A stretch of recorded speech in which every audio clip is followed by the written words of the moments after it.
जहां पर लोग बैठ करके अल्लाह ताला का जिक्र कर रहे हैं। मिसाल के तौर पर यह जलसा हो रहा है, यह तकरीर हो रही है और इशा की नमाज के बाद से लेकर के अभी तक यहां पे अल्लाह ताला की बातें हो रही हैं, अल्लाह का जिक्र हो रहा है। ऐसी मजलिसों में, ऐसे जलसों में, ऐसे पंडालों में अल्लाह के फरिश्ते तलाश करते रहते हैं। अल्लाह के प्यारे नबी फरमाते हैं, सही मुस्लिम की रिवायत है, इन्ना लिल्लाहि मलाइकतन सय्याहीना यल्तमिसूना अहल ज़िक्री। अल्लाह ताला के कुछ फरिश्ते ऐसे हैं जो तलाश करते रहते हैं कहां पर लोग अल्लाह ताला का जिक्र कर रहे हैं, कहां पर अल्लाह ताला की बातें हो रही हैं। जब उनको ऐसी कोई मजलिस नजर आती है, ऐसी कोई जगह नजर आती है, फरिश्ते आपस में कहते हैं हलुम्मू इला हाजतिकुम, देखो यहां पर हमारे मतलब का काम हो रहा है, यहाँ पे कुरान बयान हो रहा है, यहाँ पे हदीस बयान हो रही है, यहाँ पे अल्लाह और उसके रसूल की बातें हो रही हैं। फिर फरिश्ते उस मजलिस को अपने परों से घेर लेते हैं, उस मजलिस में फरिश्ते उस मजलिस को घेर लेते हैं। उसके बाद जब ये फरिश्ते अल्लाह ताला के पास जाते हैं, अल्लाह ताला पूछता है, ऐ मेरे फरिश्तों, तुमने मेरे बंदों को किस हाल में पाया, मेरे बंदे क्या कर रहे थे? फरिश्ते जवाब देते हैं, अल्लाह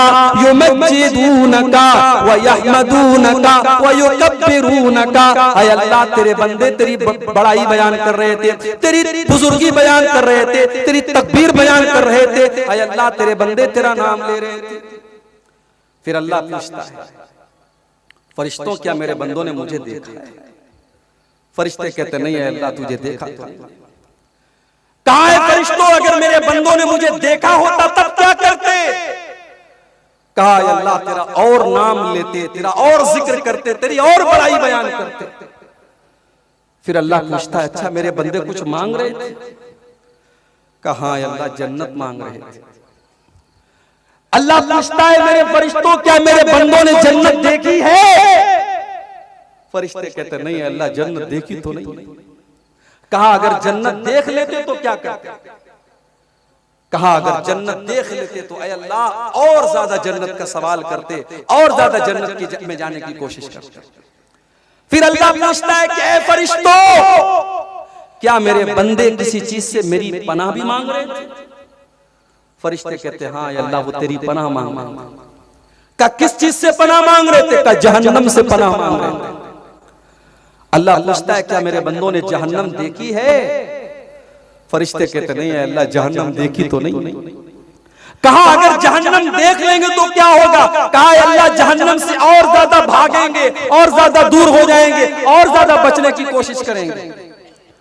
अल्लाह फरमाता है, मेरे फरिश्तों गवारो, जब मेरे बंदे मेरा नाम ले रहे हैं, मेरा जिक्र कर रहे हैं, मुझसे जन्नत का सवाल कर रहे हैं, जहन्नम से पनाह मांग रहे हैं, ऐ फरिश्तों, मैं तुमको गवाह बना के कहता हूँ, मैंने अपने उन बंदों को माफ कर दिया, मैंने उनको बख्श दिया, उनको जन्नत का हकदार बना दिया।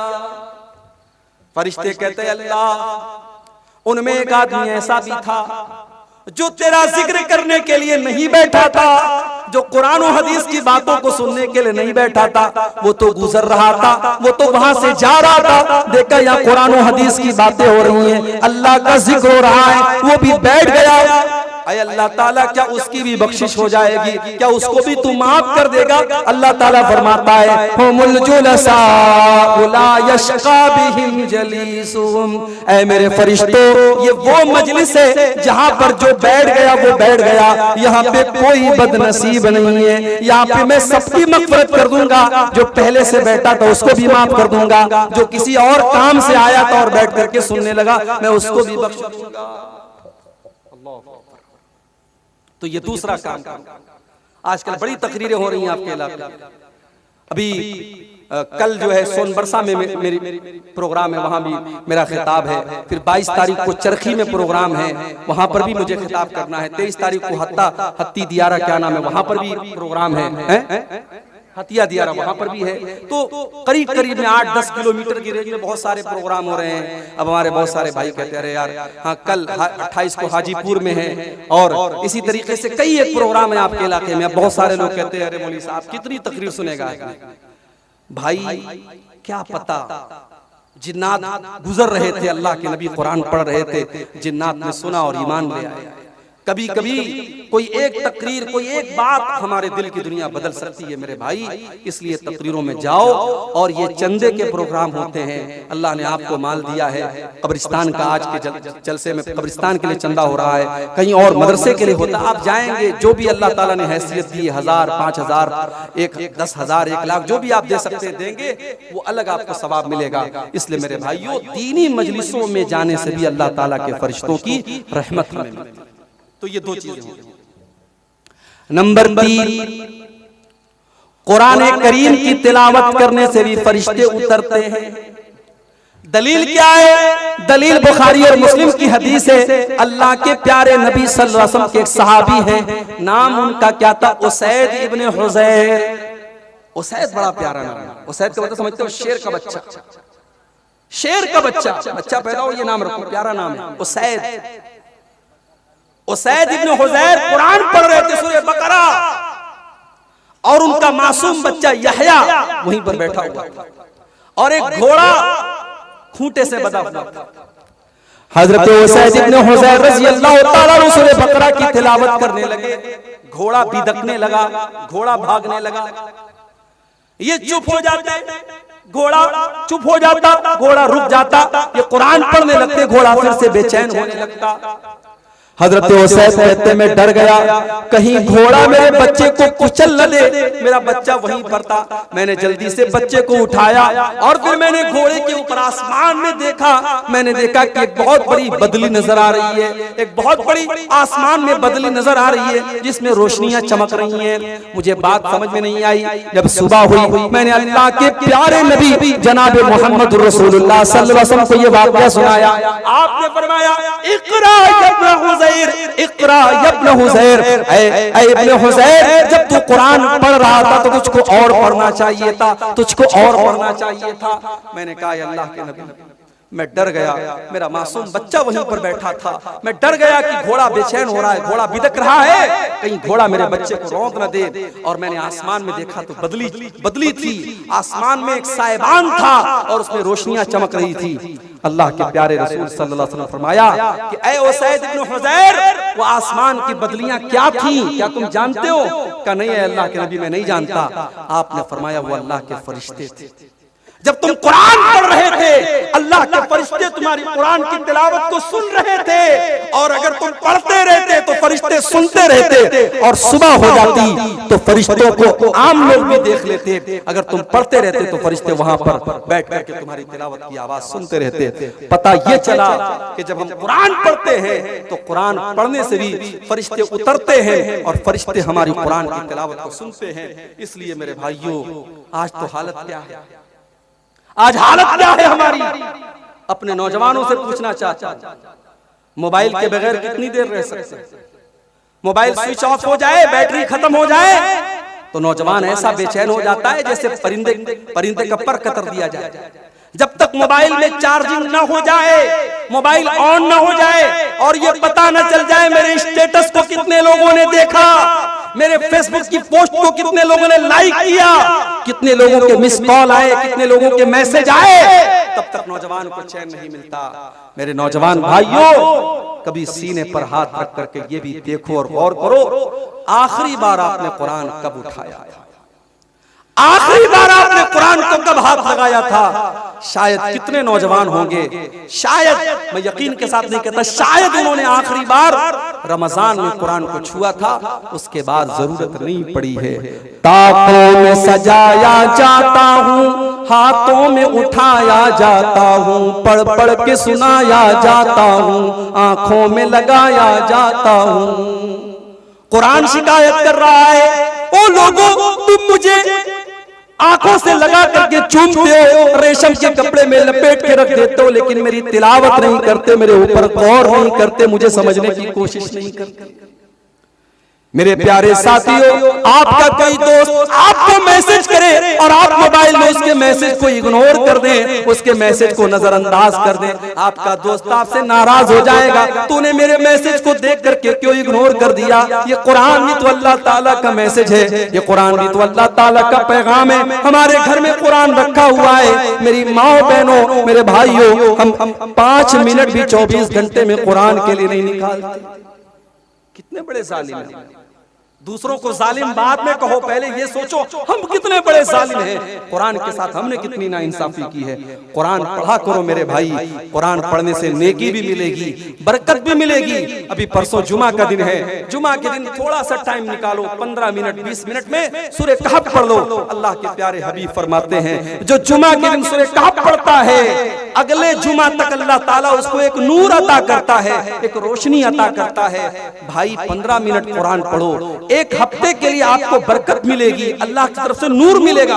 और क्या चाहिए। तो कुरान की तिलावत ये बहुत बड़ा काम है। कुरान अगर आप पढ़ेंगे, अल्लाह के फरिश्ते उतर करके आपके लिए दुआ करेंगे और आपकी तिलावत को सुनेंगे। तो ये हो गई तीसरी चीज।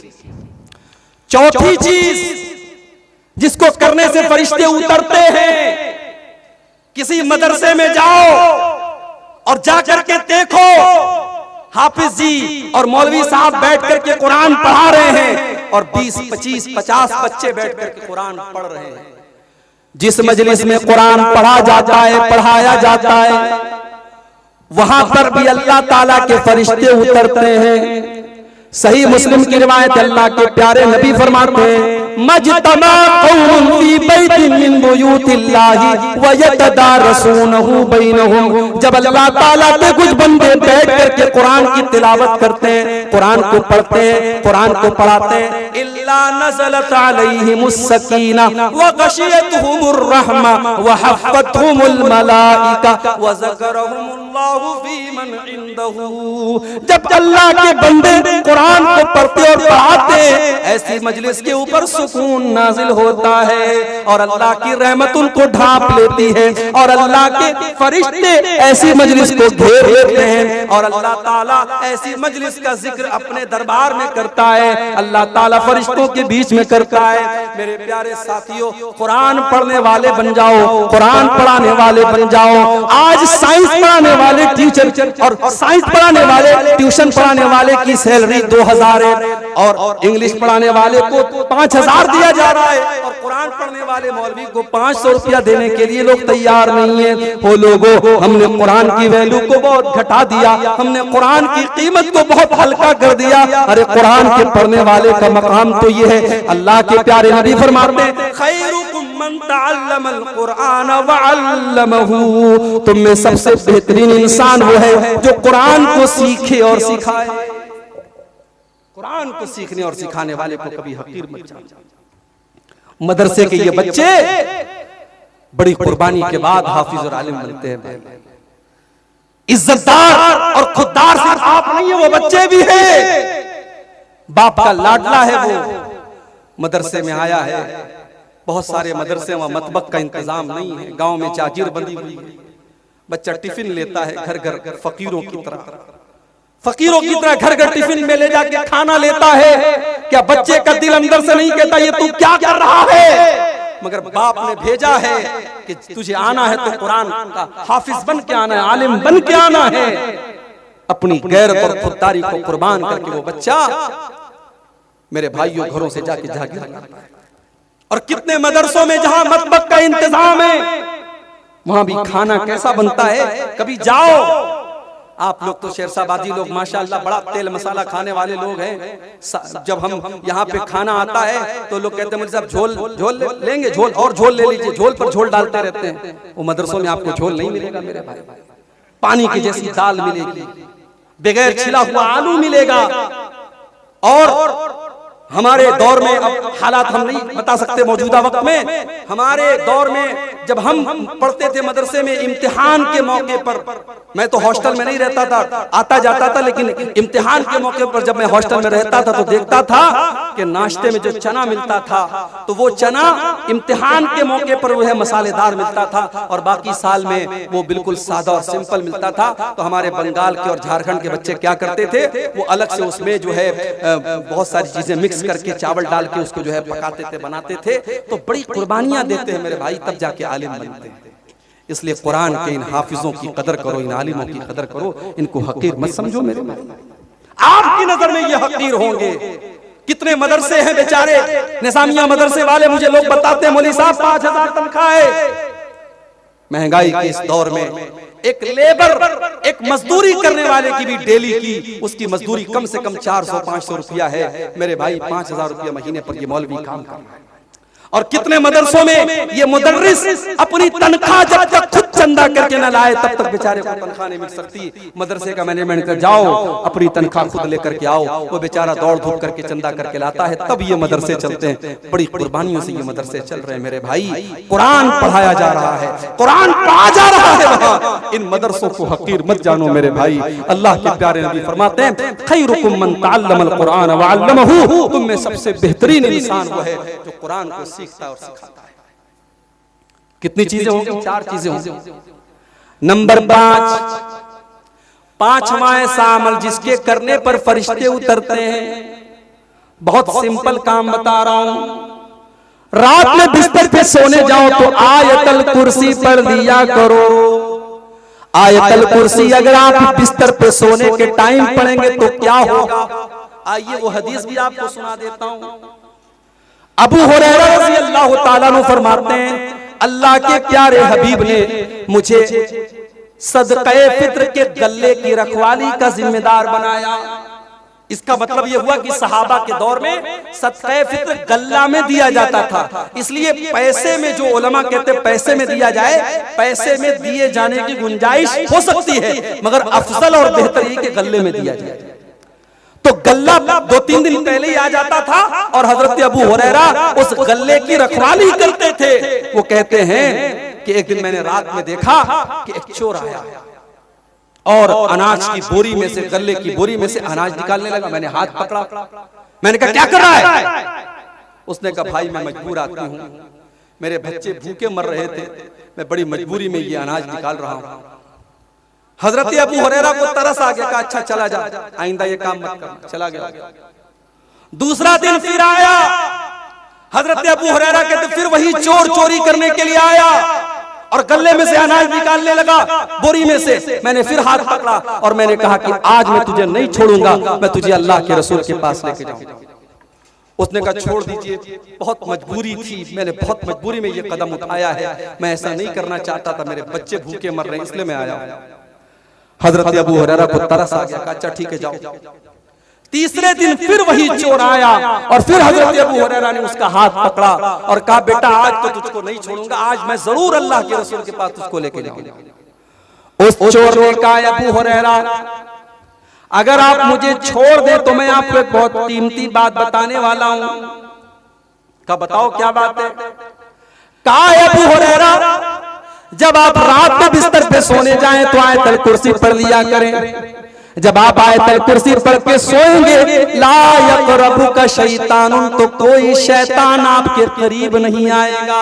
वलन यज़ाला अलैका मिनल्लाहि हाफ़िज़ुन, और रात भर अल्लाह ताला की तरफ से एक फरिश्ता आकर के आपकी हिफाजत करता रहेगा। फरिश्ता आकर के आपकी हिफाजत करेगा। हजरत अबू हुरैरा ने कहा अच्छा चलो ठीक है, तुमने इतनी पॉइंट की बात बताई, चलो छोड़ दे। छोड़ दिया उसको। सुबह हुई, अल्लाह के प्यारे नबी के पास आकर के पूरी बात बताई। आपने फरमाया अबू हुरैरा क्या तुम्हें पता है वो चोर कौन था? कहा कि अल्लाह के नबी मैं नहीं जानता। आपने फरमाया कि अबू हुरैरा वो शैतान था। पता ये भी चला कि शैतान चोरी भी करता है और ये भी पता चला कि अनाज वगैरह मुमकिन है शैतान खाता भी हो, इसलिए कि अनाज अगर शैतान चोरी कर रहा था किसके लिए कर रहा था? तो ये भी पता चला कि शैतान चोरी भी करता है और अनाज वगैरह भी वो चुरा सकता है। और अल्लाह के नबी ने कहा कि सदक का वो हुआ कज़ूब, अबू हुरैरा वो है तो शैतान है बहुत बड़ा झूठा, मगर जो बात तुमको बताई है बिल्कुल सही बताई है। आयतल कुर्सी अगर तुम पढ़ लोगे तो अबू हुरैरा शैतान तुम्हारे करीब नहीं आएगा। पता ये चला कि शैतान को मालूम है कि कौन सी चीज पढ़ने से मेरे वायरस का एंटी वायरस हो जाता है। शैतान को खूब पता है, जैसे अजान देने से शैतान भाग जाता है, उसी तरीके से यहाँ अल्लाह के रसूल ने फरमाया कि आयतल कुर्सी अगर आप रात में बिस्तर पे सोने के टाइम अगर पढ़ लेंगे तो शैतान दूर हो जाएगा और अल्लाह की तरफ से फरिश्ता उतरेगा। और फरिश्ता क्या करेगा? वो रात भर आपकी हिफाजत करेगा। तो ये भी एक बहुत बड़ा अहम काम है मेरे भाइयों। अगर इस काम को हम करेंगे तो अल्लाह ताला का फरिश्ता उतरेगा। और आगे बढ़िए, नंबर 6, छठी चीज, अगर कोई इंसान ईमान वाला है और अपने ईमान के ऊपर वो डटा रहता है, अपने ईमान से कभी कॉम्प्रोमाइज नहीं करता है, चाहे उसको धमकी दी जाए, चाहे उसको लालच दिया जाए, वो ईमान के ऊपर डटा रहता है, तो ऐसे इंसान के ऊपर भी अल्लाह ताला के फरिश्ते उतरते हैं। इन्नल्लज़ीना क़ालू रब्बुनल्लाहु सुम्मा इस्तक़ामू ततनज़्ज़लु अलैहिमुल मलाइकतु अल्ला तख़ाफू वला तहज़नू। जो लोग ये कहते हैं हमारा परवरदिगार अल्लाह है, हमारा रब अल्लाह है, और फिर उसी के ऊपर डट जाते हैं, उसी के ऊपर जम जाते हैं, उनके पास फरिश्ते उतरते हैं, उनके पास फरिश्ते आते हैं और फरिश्ते आकर के कहते हैं अल्लाह तखाफू, तुम्हें डरने की कोई जरूरत नहीं है, वला तहज़नू, और तुम्हें गमगीन होने की कोई जरूरत नहीं है, वो अबशिरू बिल जन्नतिल्लती कुंतुम तुअदून, जिस जन्नत का तुमसे वादा किया गया है वो जन्नत तुमको मिल करके रहेगी। इस्तिकामत, ईमान के ऊपर कायम रहना। आज तो कितनी मुसलमान लड़कियां हैं, प्यार और मोहब्बत का डोरा किसी ने डाला, उसी के साथ भाग गई, फरार हो गई। इससे कोई मतलब नहीं वो मुसलमान है, वो गैर मुस्लिम है, वो क्या है। इश्क और मोहब्बत का चश्मा लग गया आंखों पे, माँ बाप की न इज्जत नजर आई, न खानदान की इज्जत नजर आई, न अल्लाह का दीन नजर आया, मोहब्बत के नाम पे सब कुछ बेच दिया। मेरी प्यारी माँ और बहनों, आज इस पर भी हमें गौर करने की जरूरत है। मुझे अफसोस के साथ कहना पड़ता है, सीमांचल की अक्सर मस्जिदों में जुमा की नमाज में औरतों का इंतजाम नहीं। अक्सर मस्जिदों में जुमा की नमाज में औरतों का इंतजाम नहीं है। और मुझे यह भी पता चला कि ईदैन की नमाजों में भी औरतों का इंतजाम नहीं है। और हम बड़े फख्र से कहते साहब, शेरशाबादी जमात, शेरशाबादी बरादरी 100% अहले हदीस बरादरी है। किस किस तरीके के अहले हदीस हैं? अगर हम अहले हदीस हैं तो अल्लाह के रसूल की उन हदीसों का क्या मतलब है जिसमें आपने ईदगाह में और ईद की नमाज में और ईदैन की नमाज में आपने औरतों को ले जाने का, आपने यहां तक फरमाया अगर किसी औरत के पास चादर नहीं, अपनी पड़ोसी की चादर ले ले, अपनी बहन की चादर ले ले, लेकिन जाए। आपने यहां तक फरमाया अगर औरत पीरियड में, औरत अगर हैज की हालत में, तब भी वो ईदगाह में जाएगी, नमाज नहीं पढ़ेगी, नमाज से दूर रहेगी, मगर जब इमाम साहब दुआ करेंगे तो दुआ में शामिल रहेगी। इतनी ताकीद है, आपने अपनी औरतों को ईद और बकरीद की नमाज से महरूम कर दिया। मेरे जुमा की नमाज में औरतों का इंतजाम क्यों नहीं है? अगर आप एक फ्लोर मस्जिद बनाते, क्या वो 2 फ्लोर नहीं बन सकते? अगर आपकी मस्जिद में 500 लोगों का इंतजाम है, क्या उसमें एक रूम औरतों के लिए नहीं बन सकता? आप चाहेंगे तो सब कुछ हो सकता है। और जिस दिन आपने मस्जिदों में औरतों का इंतजाम कर दिया और औरतें पाबंदी से जुमा की नमाज में आने लगी, मैं गारंटी देता हूं, लिख के देता हूं, आपके इलाकों की तस्वीर बदल जाएगी। ये जलसे जो होते हैं ना, इन जलसों में तकरीर लोग इंटरटेनमेंट और मनोरंजन के तौर पर सुनते हैं, लेकिन जुमा का जो खुतबा होता है आधा घंटे का, 40 मिनट का, उसमें सारी पब्लिक सुनने के लिए आई है। वहां कोई बैठ करके सुरती नहीं खा रहा है, कोई खैनी नहीं खा रहा है, कोई चाय नहीं पी रहा है, कोई पान नहीं खा रहा है, वहां सारे लोग बावजू होकर के बैठे हैं, गौर से सुन रहे हैं। जुमा की नमाज में अगर आपने औरतों का इंतजाम रख दिया, साल में 50 जुमा का खुतबा होता है, 52 जुमा का खुतबा होता है, आपके घर की औरतें 52 तकरीर सुनेंगी, 52 तकरीर सुनेगी, उनके दीन में इजाफा होगा, उनके इल्म में इजाफा होगा। वो औरतें अगर किसी मदरसे में पढ़ी लिखी नहीं है, आलिमा नहीं है, फाजिला नहीं है, स्कूल की पढ़ी है, कॉलेज की पढ़ी है, लेकिन सिर्फ जुमा का खुतबा अगर आप उनके लिए इंतजाम कर देंगे, तो मेरे भाइयों, कल कोई बहरूपिया इश्क और मोहब्बत के नाम पर उनको ले जाने की कोशिश करेगा। उसने 52 जुमा के खुतबे सुने होंगे, उसके पास दीन का इल्म होगा, वो मोहब्बत और प्यार के उस धोखे में नहीं आएगी। वो कह देगी नहीं, मेरा ईमान इतना सस्ता नहीं है, मेरा दीन इतना सस्ता नहीं है, तेरी मोहब्बत के झांसे में मैं नहीं आऊंगी। आज अगर हमारी कौम की बेटियां ये कदम उठा रही हैं, मुझे कहने दीजिए, कहीं ना कहीं उसके जिम्मेदार हम और आप हैं। हमने अपनी औरतों को दीन की तालीम नहीं दी है मेरे भाई। तो ये बहुत बड़ी चीज है। कि आप अपने घर की औरतों को दीन की तालीम दें, उनको बताएं कि दीन क्या है, उनको बताएं कि ईमान क्या है, और उसके बाद वो अपने ईमान पर डटने वाली बनेगी। हमने तारीख में सुमैया रज़ी अल्लाह अन्हा का वाक़या पढ़ा है। सुमैया कौन है? अम्मार की माँ है, यासिर की बीवी है। उनको अबू जहल ने बांधा हुआ है तपती रेत पर और खुले आसमान के नीचे सूरज दहक रहा है और हजरत सुमैया को बांधा हुआ है। और अबू जहल कहता है, सुमैया अगर तूने मोहम्मद का दीन न छोड़ा, अगर तूने इस्लाम न छोड़ा, तो सुमैया तेरे शौहर के सामने, तेरे जवान बेटे के सामने मैं तुझे नंगा कर दूंगा। अल्लाह, एक माँ के लिए इससे बढ़ के तकलीफ की बात क्या होगी मेरे भाई? एक माँ को अगर उसके जवान बेटे के सामने नंगा कर दिया जाए, बेलिबास कर दिया जाए, एक माँ के लिए इससे बढ़ के तकलीफ की बात क्या होगी? ऐ सुमैया तेरे ईमान का क्या कहना, ऐ सुमैया तेरे इस्तिकामत का क्या कहना, तूने अबू जहल की बात नहीं मानी। सुमैया को नंगा कर दिया गया, जवान बेटे के सामने उसकी माँ को नंगा कर दिया गया और बड़ी बेदर्दी से सुमैया को शहीद कर दिया अबू जहल ने। ओ मेरी प्यारी माँ बहनों, सुमैया ने जान दे दी मगर ईमान नहीं दिया। सुमैया ने जान दे दी मगर तौहीद का दामन नहीं छोड़ा। ऐसे ही लोगों के बारे में अल्लाह कह रहा है, इन्नल लज़ीना क़ालू रब्बुना अल्लाहु सुम्मा इस्तक़ामू ततनज़्ज़लु अलैहिमुल मलाइका। ईमान के ऊपर जो लोग जम जाते हैं उनके पास फरिश्ते आते हैं और फरिश्ते कहते हैं हम तुम्हारी मदद करेंगे। नहनु औलियाउकुम फिल हयातिद दुनिया व फिल आखिरा। ऐ अल्लाह के बंदो घबराओ नहीं, हम दुनिया में भी तुम्हारी मदद करेंगे और आखिरत में भी हम तुम्हारी मदद करेंगे। वलकुम फीहा मा तश्तही अनफुसुकुम वलकुम फीहा मा तदऊन। और जन्नत में तुमको वो सब मिलेगा जिसकी तुम तमन्ना करोगे, जिसकी तुम आरज़ू करोगे। तो कितनी चीजें हो गई? 6 चीजें हो गई। नंबर 7, सातवां ऐसा अमल कि अगर उसको हम करेंगे तो फरिश्ते उतरेंगे। बहुत ही सिंपल चीज बता रहा हूं। रमजान के अंदर एक रात है, उस रात का नाम है कद्र की रात। वो कौन सी रात है? वो रमजान के आखिरी अशरे की कोई एक रात है। उस रात में अगर आप इबादत करेंगे, फरिश्ते उस रात में उतरते हैं। इन्ना अंज़लनाहु फी लैलतिल क़द्र वमा अदराका मा लैलतुल क़द्र लैलतुल क़द्रि खैरुम मिन अल्फि शहर। मेरे बंदो, तुम्हें क्या पता कि लैलतुल क़द्र क्या है? लैलतुल क़द्र 1000 महीनों से अफजल है।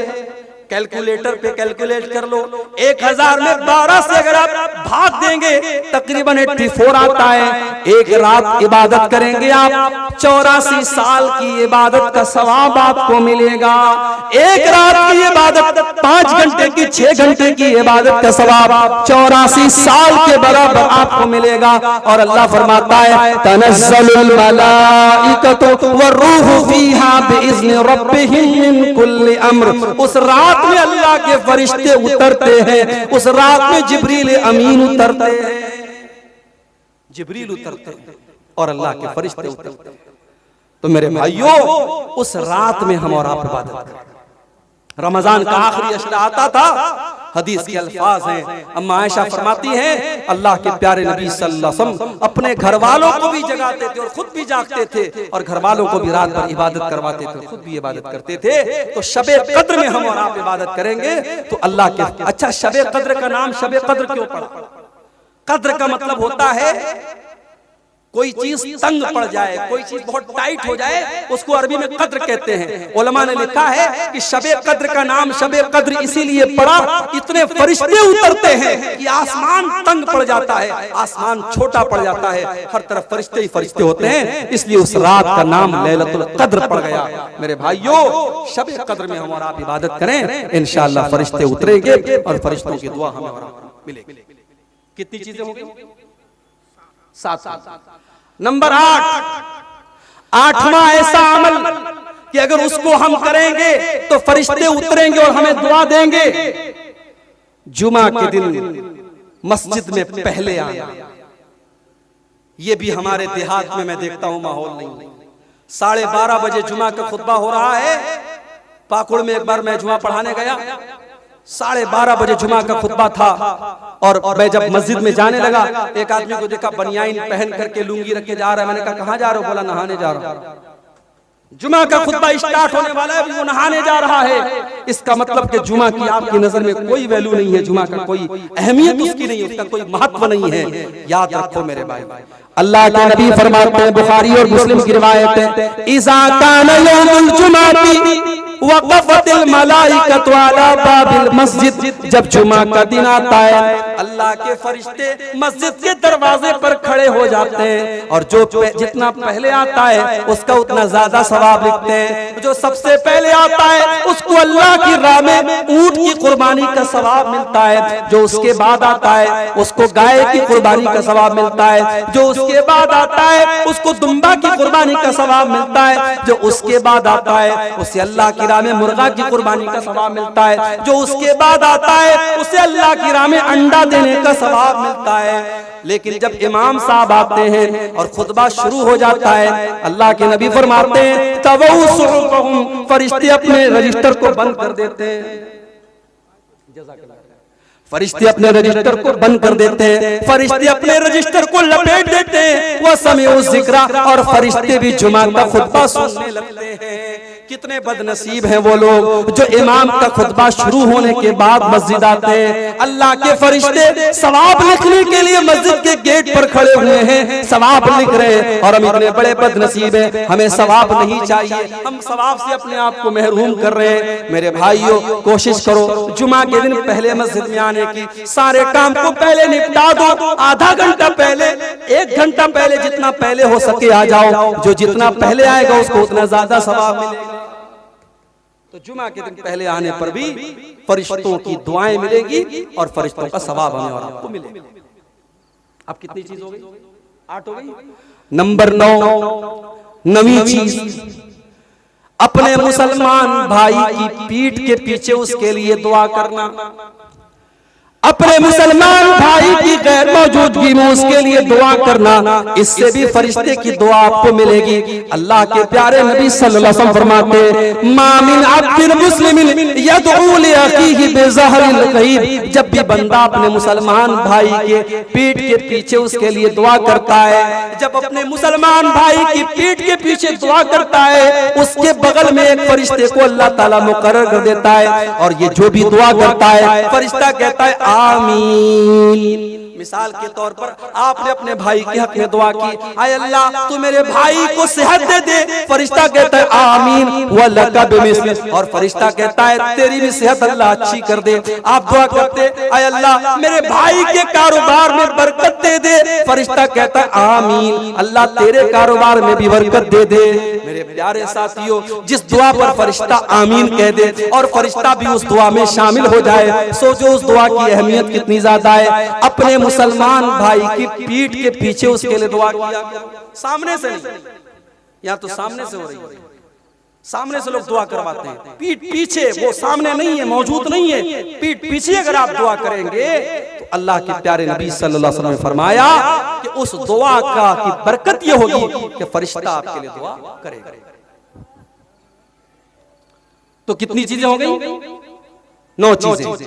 नंबर 10, अपने मुसलमान भाई से मुलाकात करने के लिए अगर कोई जाता है, अपने मुसलमान भाई से मुलाकात करने के लिए अगर कोई जाता है, कोई मतलब नहीं है, कोई मकसद नहीं है, सिर्फ अल्लाह ताला के लिए उसको राजी करने के लिए अगर कोई अपने मुसलमान भाई से मिलने के लिए जाता है। आज के दौर में कौन जाता है भाई? आज के दौर में तो कोई 2 मिनट किसी से बात भी करता है तो उसके पीछे भी कोई मतलब होता है।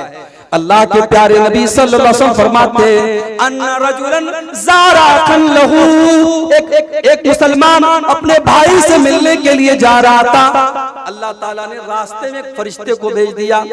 फरिश्ते ने रोका, कहा भाई कहाँ जा रहे हो? कहा अपने फला भाई से मिलने फला गांव में जा रहा हूँ। फरिश्ते ने पूछा कि क्या उसका कोई एहसान है जो तुम उतारने जा रहे हो? क्या उसका तुम्हारे ऊपर कोई एहसान है जो तुम उतारने जा रहे हो? क्या कोई काम है? क्या कोई मतलब है? कहा नहीं नहीं, कोई मतलब नहीं है, कोई काम नहीं है। मैं तो सिर्फ अल्लाह ताला की रजा के लिए, उसको राजी करने के लिए जा रहा हूँ। मैं इसलिए जा रहा हूँ क्योंकि मैं अल्लाह ताला के लिए मोहब्बत करता हूँ अपने भाई से। मेरे प्यारे साथियों, मैं बनारस का रहने वाला, मैं यूपी का रहने वाला, आप बिहार के सीमांचल के रहने वाले, हमारे और आपके बीच में 500 किलोमीटर की दूरी है, लेकिन आप मुझसे मोहब्बत करते हैं। रात के 2:30 बजे 3 बजे आप बैठ करके मेरी तकरीर सुन रहे हैं, इसलिए क्योंकि मैं आपके सामने कुरान पढ़ रहा हूँ, नबी की हदीसों को पढ़ रहा हूँ। अगर आप वाकई में आप इसलिए मोहब्बत करते हैं क्योंकि अल्लाह के दीन की बात हो रही है, अल्लाह की बात हो रही है, अगर ये मोहब्बत वाकई में अल्लाह के लिए हो रही है, इस मोहब्बत पर भी आपको सवाब मिलेगा। अल्लाह के प्यारे नबी फरमाते हैं, फरिश्ते से वो इंसान कहता है मैं अपने भाई से मोहब्बत करता हूँ अल्लाह के लिए। कोई पैसे का मामला नहीं है, कोई बिजनेस का मामला नहीं है, कोई एहसान का मामला नहीं है, सिर्फ अल्लाह ताला के लिए मोहब्बत करता हूँ। फरिश्ता कहता है, ऐ मुसलमान, मैं अल्लाह ताला की तरफ से फरिश्ता हूँ और मैं तुझको ये बताने आया हूँ कि जब तू अल्लाह ताला के लिए उससे मोहब्बत कर रहा है तो अल्लाह ताला भी तुझसे मोहब्बत करता है। अल्लाह भी तुझसे मोहब्बत करता है। जब आप किसी से अल्लाह के लिए मोहब्बत करेंगे, अल्लाह भी आपसे सच्ची मोहब्बत करेगा, और जिससे अल्लाह सच्ची मोहब्बत करेगा उसकी खुशनसीबी का क्या कहना, उसकी खुशकिस्मती का क्या कहना।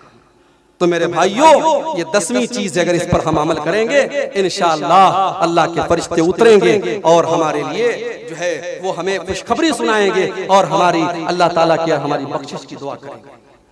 और आगे बढ़ी, एक और काम है जो काम आज के जलसे में आपने बहुत किया है, अल्लाह की राह में खर्च करना। अल्लाह की राह में खर्च करना ये भी बहुत बड़ा काम है, और अल्लाह की राह में खर्च करने वाले के लिए भी फरिश्ते दुआ करते हैं। अल्लाह के प्यारे नबी सल्लल्लाहु अलैहि वसल्लम फरमाते हैं कि जब बंदा सुबह करता है तो 2 फरिश्ते दुआ करते हैं। एक फरिश्ता कहता है, अल्लाहुम्मा आति मुनफिकन खलफा, ऐ अल्लाह जो तेरी राह में खर्च करता है, जो तेरी राह में दान देता है, जो तेरी राह में चंदा देता है, जो तेरी राह में मदद करता है, ऐ अल्लाह तू उसके माल में बरकत अता फरमा, तू उसको और माल अता फरमा। और दूसरा फरिश्ता कहता है, अल्लाहुम्मा आति मुमसिकन तलफा, ऐ अल्लाह जो तेरी राह में नहीं देता है, ऐ अल्लाह तू उसके माल को बर्बाद कर दे, ऐ अल्लाह उसके माल में तू बरकत मत दे। मेरे प्यारे साथियों, अगर अल्लाह ने आपको दौलत से नवाजा है, अगर माल से नवाजा है, अल्लाह की राह में खर्च किया करो। यहाँ कब्रिस्तान का जलसा हुआ है, कब्रिस्तान के लिए चंदे के लिए जलसा हुआ है, आप ही के आखिरी ठिकाने के लिए चंदा हो रहा है, यहाँ पर भी आप खर्च कीजिए। जहाँ पर भी पैसा देने से अल्लाह राजी होता है वहां पर आप माल खर्च कीजिए। माल अल्लाह की राह में खर्च करने से भी फरिश्ता आपके लिए दुआ करेगा। एक और काम है, तहज्जुद की नमाज पढ़ने से भी फरिश्ते उतरते हैं जमीन पे। तहज्जुद की नमाज पढ़ने वाले के लिए भी फरिश्ते उतरा करते हैं। अल्लाह के प्यारे नबी फरमाते हैं, रात के आखिरी हिस्से में नमाज पढ़ा करो, जब सारी दुनिया बिस्तर पे सो रही है, रात का आखिरी टाइम है, फजर की नमाज का 1 घंटा बाकी है, रात का आखिरी पहर है, वो बड़ा कबूलियत का टाइम है, वो बड़ा ही बरकत वाला टाइम है। अल्लाह के प्यारे नबी फरमाते हैं, फ़इन्ना आखिरल लैल मशहूदा, वो टाइम ऐसा है कि फरिश्ते उतरते हैं, वो टाइम ऐसा है फरिश्ते उतर करके तुमको दुआएं देते हैं। उस वक्त उठ करके तुम तहज्जुद की नमाज पढ़ा करो। तहज्जुद कौन पढ़ता है भाई? यहाँ तो 5 टाइम की नमाज के लाले पड़े हैं। क्रिकेट मैच चल रहा है, नौजवान उसी में पड़ा हुआ है, नौजवान क्रिकेट मैच में लगा है, नमाज पर नमाजें निकल रही हैं और ये बेचारा बैठ करके मैच देख रहा है।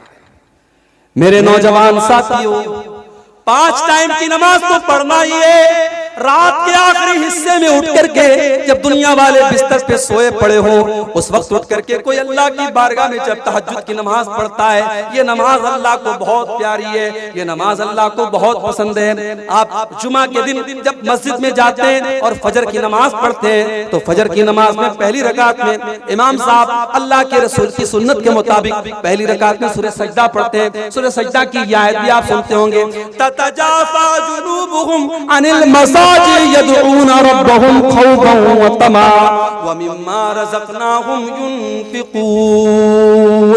अल्लाह के वो बंदे जब रात में लोग अपने बिस्तरों पर सोए रहते हैं, वो बिस्तरों से अलग खड़े होकर के अल्लाह की बारगाह में सजदा करते रहते हैं, अल्लाह से दुआएं करते रहते हैं, अल्लाह से मांगते रहते हैं। अल्लाह फरमाता है फला तालमु नफ्सुम मा उख्फिया लहुम मिन कुर्रति आयुन जज़ाअन बिमा कानू यामलून। मेरे वो तहज्जुद पढ़ने वाले, मेरे वो क़ियामुल लैल करने वाले बंदे जो दुनिया से छुप करके मेरी इबादत कर रहे हैं, मैंने जन्नत में उनके लिए क्या क्या छुपा के रखा है किसी को नहीं पता। जन्नत कैसी है कोई नहीं जानता। अल्लाह ने अपने तहज्जुद पढ़ने वाले बंदों के लिए जन्नत में बहुत सारी नेमतों को छुपा करके रखा है। मेरे प्यारे साथियों, तहज्जुद पढ़ा करो। अल्लाह के प्यारे नबी फरमाते हैं तहज्जुद के टाइम भी फरिश्ते उतरते हैं। और आगे बढ़िए, एक और काम करने से भी फरिश्ते उतरते हैं, तौबा करना, अल्लाह ताला से माफी मांगना, अल्लाह ताला से अपने गुनाहों पर रोना, तौबा करना। बड़ा मशहूर वाकया है, बनी इस्राइल में एक आदमी था जो 99 लोगों का कातिल था। उसके दिल में तौबा का ख्याल आया। वो अपने दौर के एक बहुत बड़े नेक आदमी के पास गया, एक बहुत बड़े राहिब के पास गया जो बहुत नेक था, बहुत इबादत गुजार था, मगर आलिम नहीं था। आलिम नहीं था, आबिद था, आलिम नहीं था।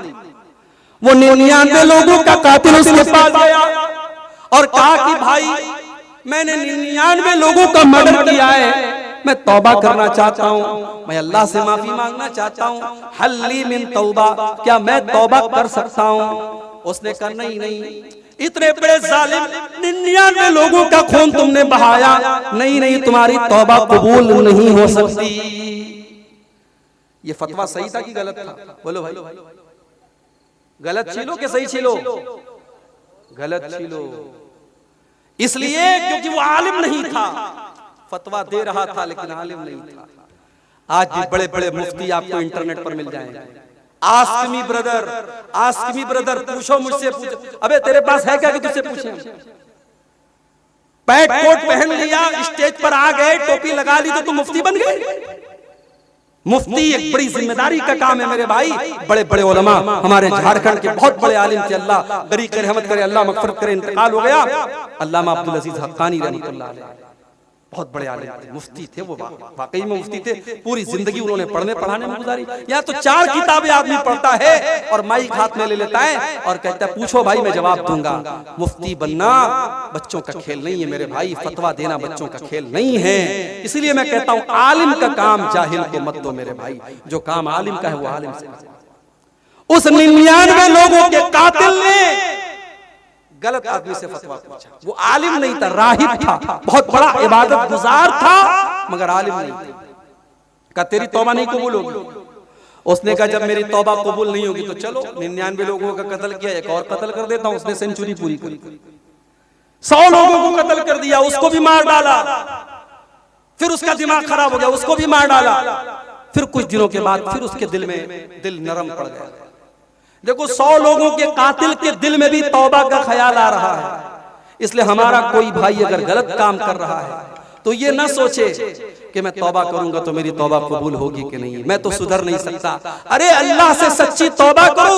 जितना भी बड़ा गुनहगार है, जितना भी बड़ा शराबी है, बदकार है, अल्लाह से सच्ची तौबा करो, अल्लाह माफ कर देगा। 100 लोगों का कत्ल करने के बाद उस डाकू के दिल में तौबा का ख्याल आया। उसने फिर पता किया कि सबसे बड़ा आलिम कौन है। उस दौर के सबसे बड़े आलिम के पास गया, उससे जाकर के कहा कत्ल तो मियत नफ्सिन, मैंने 100 लोगों का कत्ल किया है, मैं 100 लोगों का कातिल हूं, मैं तौबा करना चाहता हूं। फहल्ली मिन तौबा, क्या मेरी तौबा कबूल होगी? अब आलिम था, आलिम सही फतवा दे रहा है। उसने कहा मैं यहूलु बैनका व बैन रब्बिका, अगर तू तौबा करना चाहता है, अगर तू अल्लाह से माफी मांगना चाहता है, तो कौन है जो तेरे बीच में और अल्लाह के बीच में रुकावट बन सकता है? तू बेशक तौबा कर ले, अल्लाह तेरी तौबा को जरूर कबूल करेगा। उसने कहा तुम तौबा कर लो, तुम्हारी तौबा कबूल हो जाएगी।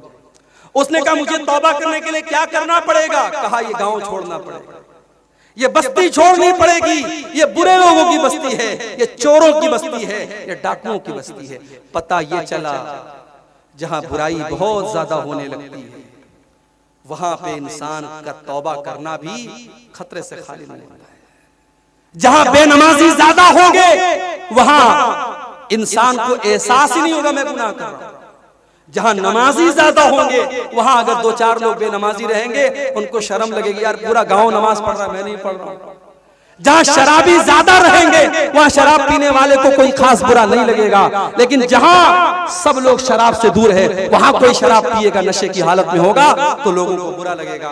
तो उस आलिम ने कहा तुम तौबा करना चाहते हो तो ये गांव छोड़ दो और फला बस्ती में चले जाओ, फला गांव में चले जाओ, वहां अल्लाह के नेक बंदे रहते हैं। इससे पता चला इंसान के ऊपर सोहबत का असर पड़ता है। इसीलिए मेरे नौजवान साथियों अच्छे लोगों के साथ रहा करो, सोहबत का असर पड़ता है। अल्लाह के प्यारे नबी ने एक हदीस में कहा कि अच्छी और बुरी सोहबत की मिसाल ऐसी है जैसे इत्र बेचने वाला होता है और लोहार में भट्टी में काम करने वाला लोहार होता है। इत्र बेचने वाला, परफ्यूम बेचने वाला, उसके पास आप बैठेंगे तो या तो आप इत्र खरीदेंगे, परफ्यूम खरीदेंगे, या आपके कपड़े से खुशबू आएगी, और भट्टी में आप जाकर के बैठेंगे तो चिंगारी उठेगी, आपका कपड़ा जलेगा या कम से कम बदबू आपको महसूस होगी। तो अच्छे लोगों के साथ रहा करो। अब वो 100 लोगों का कातिल बुरे लोगों की बस्ती छोड़ के नेक लोगों की बस्ती में जाने। अभी आधे रास्ते में पहुंचा था, उसके इंतकाल का टाइम आ गया। उसकी रूह को कब्ज करने के लिए अजाब के फरिश्ते भी जमीन पर आ गए, रहमत के फरिश्ते भी जमीन पर आ गए। अजाब के फरिश्तों का कहना था ये 100 लोगों का कातिल है, इसलिए इसकी रूह को कब्ज करने का अधिकार हमको है। रहमत के फरिश्तों ने कहा ये तौबा करने के इरादे से जा रहा था, इसकी रूह को हम लेकर के जाएंगे। दोनों में इख्तिलाफ होने लगा। अल्लाह ने तीसरे फरिश्ते को भेजा। तीसरा फरिश्ता इंसान की शक्ल में आया।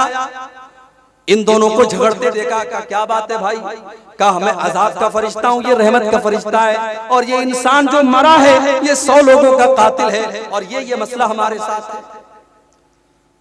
तीसरे फरिश्ते ने कहा एक काम करो, तुम लोग तो फरिश्ते हो, तुम्हारे लिए कोई मुश्किल काम नहीं, तुम रास्ते को नाप लो, रास्ते का मेजरमेंट कर लो। अगर ये अजाब, अगर ये बुरे लोगों की बस्ती से ज्यादा करीब है तो अजाब का फरिश्ता लेके जाएगा, और अगर नेक लोगों की बस्ती से ज्यादा करीब है तो रहमत का फरिश्ता लेकर जाएगा।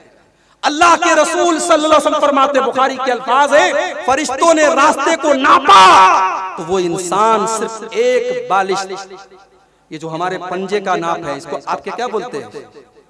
बित्ता। बित्ता हमारे में बित्ता ही बोलते हैं। एक बित्ता वो करीब था, कहां? नेक लोगों की बस्ती।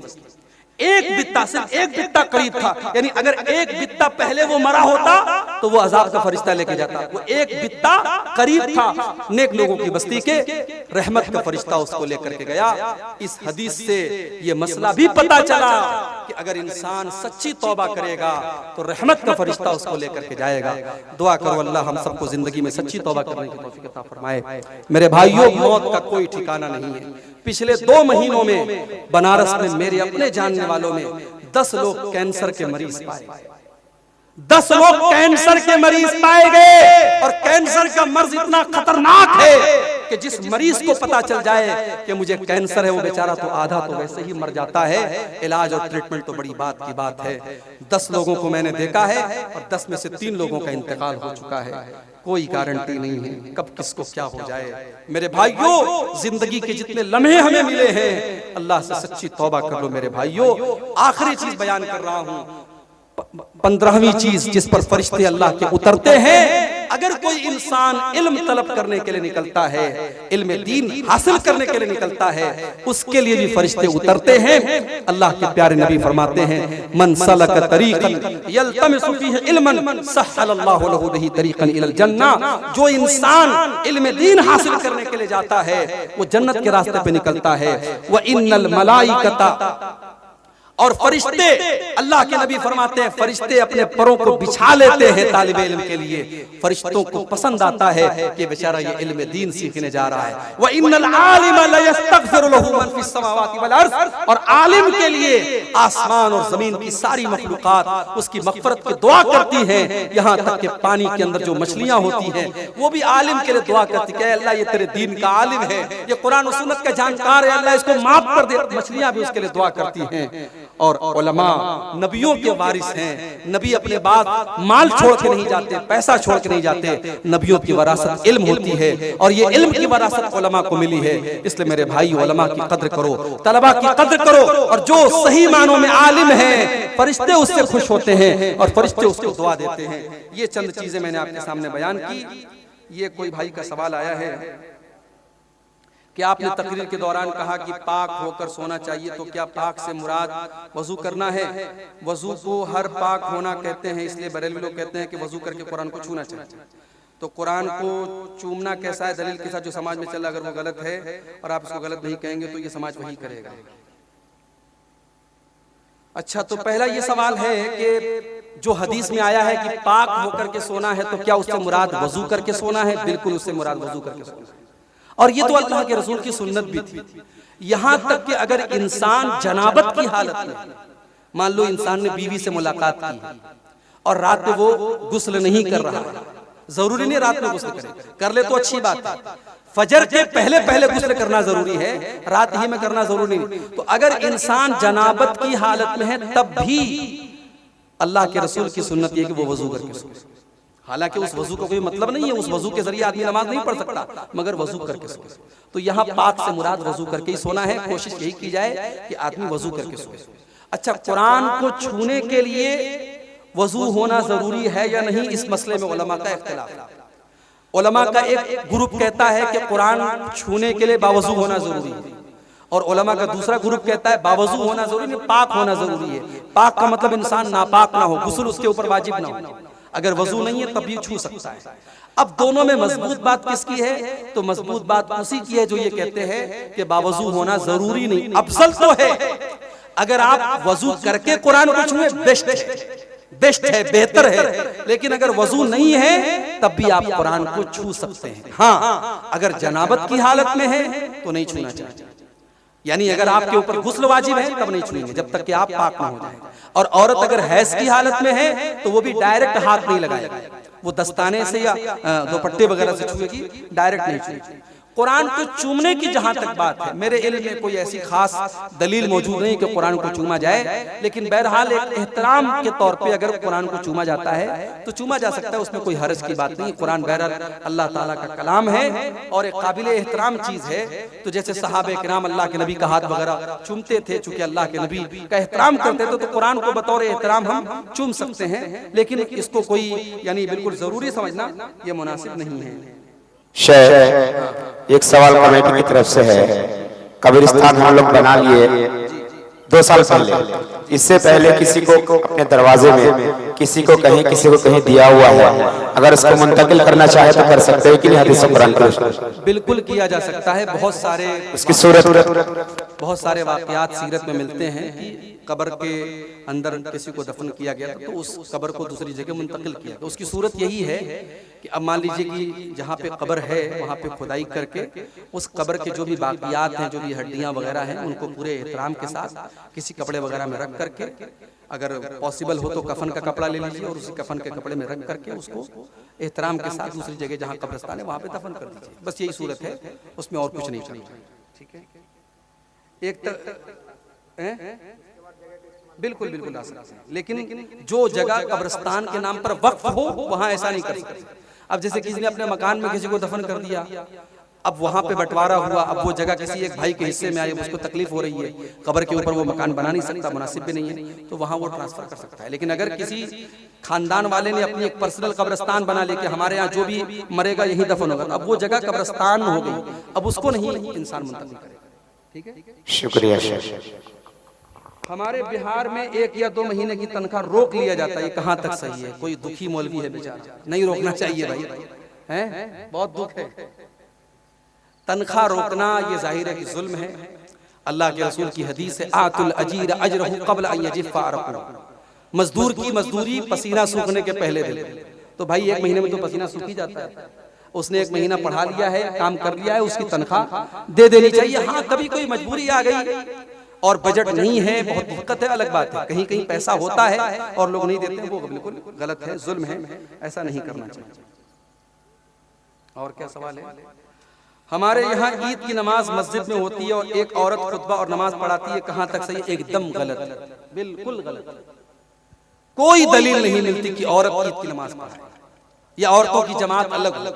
अल्लाह के रसूल के दौर में, सहाबा के दौर में औरतों की जो जमात होती थी उसको अल्लाह के रसूल सल्लल्लाहु अलैहि वसल्लम ही पढ़ाते थे। और आज के दौर में लाउड स्पीकर का इंतजाम है, माइक का इंतजाम है, कोई मसला नहीं है। आप ये मैं कई जगहों पर मैंने देखा कि औरतों की जमात अलग हो रही है और औरत पढ़ा रही है, ये बिल्कुल मुनासिब नहीं है। इस पर आप रुकावट डालिए, ये बिल्कुल सही नहीं है। इस पर कोई भी आलिम से आप फतवा ले ले, बड़े इदारे से फतवा ले ले, आपको फतवा मिल जाएगा। क्या हमारे सहाबे किराम बरकत की दुआ करते थे? बिल्कुल बरकत की दुआ करते थे। और हजरत अनस रज़ी अल्लाह ताला अन्हु जब पैदा हुए तो उनके हजरत अनस को उनकी माँ अल्लाह के रसूल के पास लेके आई, तो अल्लाह के रसूल ने दुआ की थी कि ऐ अल्लाह इनके माल में और इनकी औलाद में बरकत दे। तो हजरत अनस के माल में और उनकी उम्र में और उनकी औलाद में बड़ी बरकत दी थी अल्लाह ने। तो बरकत की दुआ बहरहाल साहब किराम करते थे, उसमें कोई हर्ज की बात नहीं है। किसी गाँव में जुमा के दिन 2 अजान होती है, क्या यह सही है? इस मसले में भी उलमा का इख्तिलाफ है, लेकिन दलील के एतबार से ज्यादा सही बात यही है कि एक अजान दी जाए। हजरत अबू बकर सिद्दीक के दौर में, अल्लाह के प्यारे नबी के दौर में, हजरत उमर फारूक के दौर में एक ही अजान होती थी। हजरत उस्मान गनी के दौर में जब मदीने की आबादी बढ़ गई तो 2 अजान होती थी। एक अजान मार्केट में होती थी, एक ऊंचे से मकाम पे, जिसका नाम हदीसों में ज़ौरा आया है। आज के दौर में वो कोई जरूरत भी नहीं है, लाउड स्पीकर का इंतजाम है। एक ही अजान होनी चाहिए जो नबी के दौर में होती थी, वही ज्यादा सही है। कब्रिस्तान या मस्जिद या जलसे में किसी काफिर से चंदा लेना कैसा है? लिया जा सकता है, मगर अगर कोई गैर मुस्लिम ऐसा है जिसके बारे में आपको ये मालूम है कि उसकी सारी कमाई हराम की है, अगर मिक्स है तब तो लिया जा सकता है। अगर सारी कमाई हराम की है, किसी नाजायज चीज का कारोबार कर रहा है, उसका चंदा नहीं ले सकते। बाकी अगर हलाल कारोबार है या हलाल और हराम मिक्स है तो लिया जा सकता है। इस पर उलमा के फतवे मौजूद हैं। आप देखिए कि खाने काबा की जो तामीर हुई थी मक्का के काफिरों ने अपने पैसे से की थी, हालांकि उन लोगों ने हलाल पैसे से ही की थी, लेकिन अपने पैसे से की थी। तो अल्लाह के रसूल सल्लल्लाहु अलैहि वसल्लम जब आपने मक्के को फतह कर लिया, तो अगर उनके चंदे से बना हुआ खाने काबा या मस्जिद हराम गलत होती तो आप ढा करके नई मस्जिद बनाते, मगर आपने ऐसा नहीं किया। तो गैर मुस्लिम से भी चंदा लिया जा सकता है, कोई हरज की बात नहीं। वल्लाहु आलम बिस्मिल्लाह। मेरे भाइयों, जी जी जी जी जी पहचान बना लिया गया है कि जुमा का दिन क्या। भाई देखिए, आप एक अजान को अगर ये समझते हैं कि ये जो है खुतबा की अजान है और दूसरी अजान को ये समझते हैं कि नमाज की अजान है, ये बहरहाल बिल्कुल गलत है। और जैसा कि भाई ने बताया कि एक अजान होती है तब लोग नहाने जाते हैं। जुमा के दिन आप अर्ली मॉर्निंग जितना जल्दी मुमकिन हो नहा लीजिए। कोई जनाबत की हालत में तो फजर के पहले ही नहा ले, और जुमा के दिन नहा धो करके तैयार हो करके खुशबू लगा करके मस्जिद में पहले आइए। उसका सवाब मैंने तकरीर में पढ़ करके सुना दिया है। अल्लाह से दुआ है रब्बुल आलमीन हम सबको कहने सुनने से ज्यादा अमल की तौफीक अता फरमाए।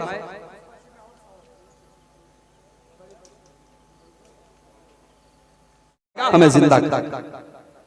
मेरे प्यारे साथियों, आप बिस्तर पे सोने जा रहे हैं, इस बात की कोई गारंटी नहीं है कि इसके बाद आप उठ पाएंगे या नहीं उठ पाएंगे। हाय हाय, फलस्तीन के हालात आप देखो, आंखों से आंसू आ जाते हैं। हॉस्पिटल के ऊपर बमबारी की गई, बेचारे हॉस्पिटलों में जान बचाने गए थे। 500 से ज्यादा लोग उस हॉस्पिटल के अंदर एडमिट थे, बमबारी की गई और फलस्तीन के शहर गाजा में उस हॉस्पिटल के 500 मुसलमान मरीज मर गए। अल्लाह को प्यारे हो गए। और उनका वीडियो मेरे भाई आप देख ले तो आप तड़प उठेंगे। छोटे छोटे बच्चों की लाशें, उनकी कटी फटी लाशें देख करके आपका दिल तड़प उठेगा। हाय, आज मुसलमान कितना बेहिस हो चुका है। हम अपने घरों में आराम से अपनी बीवी बच्चों के साथ मजे ले रहे हैं, और वहाँ हमारे ही कलमा गो भाई, हमारे ही मुसलमान भाई, आज उनके बच्चे और उनकी औरतें, उनके बूढ़े सब उनको जो है हॉस्पिटलों तक में उनको मार दिया जाता है। किसी दौर में फिरौन था, बहुत बड़ा जालिम था, बच्चों को कत्ल करवा देता था लेकिन बड़ों को छोड़ देता था। लेकिन इस वक्त का जो फिरौन है वो बच्चों को भी नहीं छोड़ रहा है, वो औरतों को भी नहीं छोड़ रहा है, और दुनिया वाले सिर्फ मजम्मत कर रहे हैं, कंडेम कर रहे हैं, निंदा कर रहे हैं, करारदादे पास कर रहे हैं, दुनिया में इतने मुस्लिम मुल्क हैं, किसी की इतनी हिम्मत नहीं है कि जाकर के इस खून खराबे को रोक दे और फलस्तीनियों के बह रहे इस खून को रोक दे। मेरे भाइयों, हम तो बस अल्लाह से दुआ ही कर सकते हैं कि अल्लाह हमारे उन भाइयों की मदद फरमाए।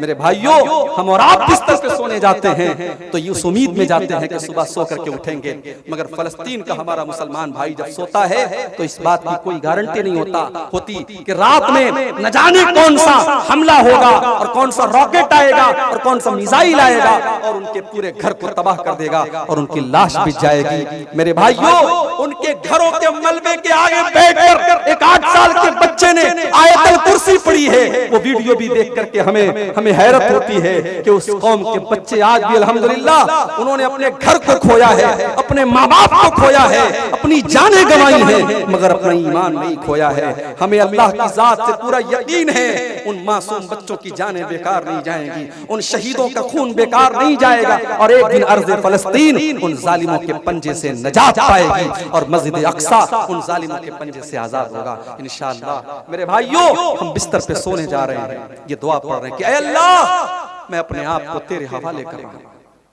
ऐ अल्लाह, मैं अपने आप को तेरे हवाले कर रहा हूं। वफ़व्वज़्तु अम्री इलैक।